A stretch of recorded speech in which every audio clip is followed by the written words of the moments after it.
Now listen, I can't tell you how many women I have coached and counseled who complain about not being able to talk to their partner. All right.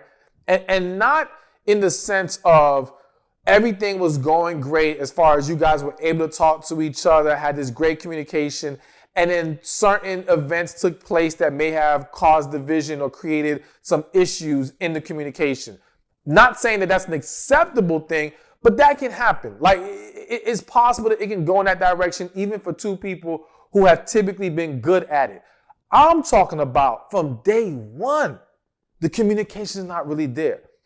And what happens is a lot of women, for various other reasons, push past that. One of the reasons, and it's just hitting my spirit right now, but I guess it's kind of common sense. One of the reasons is that you guys are so used to men not communicating that you now give a pass to every man about his lack of communication. You've now diminished the value of this quality or the importance of it because you think it is typical and common to have a man who is unwilling or unable to talk to you.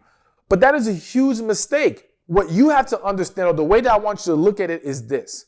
Yes, it is common for men to lack good communication with a woman, but I would argue that a huge reason for that is because if two people are not for each other, it's going to be a lesser chance of them being able to communicate well together.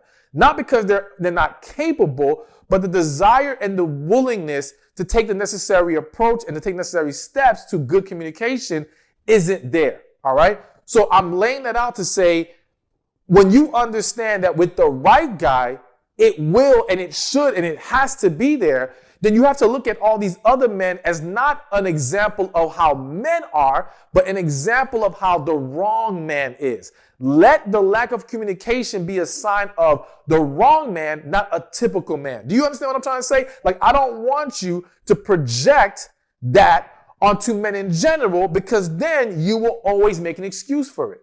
But you have to understand that no, with the guy who is for you, with the guy that God wants for you, he will be able and willing to talk to you. Even if he is not the greatest at it, he will be willing. And I would argue that he will be much more willing with you and much more capable with you than with other women. Because with other women, he doesn't have that desire, that connection, that thing that makes him want to open up.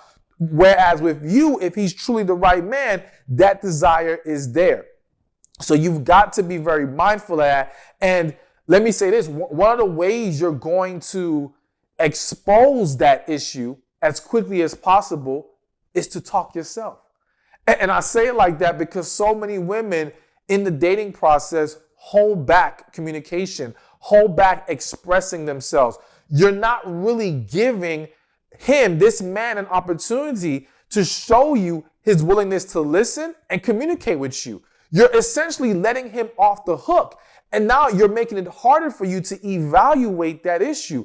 Now, I'm not saying overdo it or be like force the issue of communication just so you can test them, so to speak. No, I mean, like, be yourself.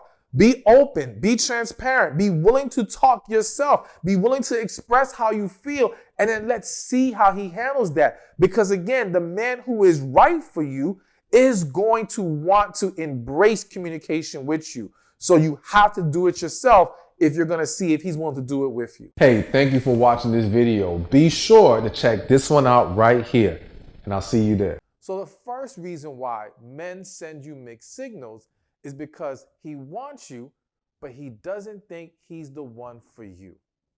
So let me give you a quick story. I remember years ago, I was in Uber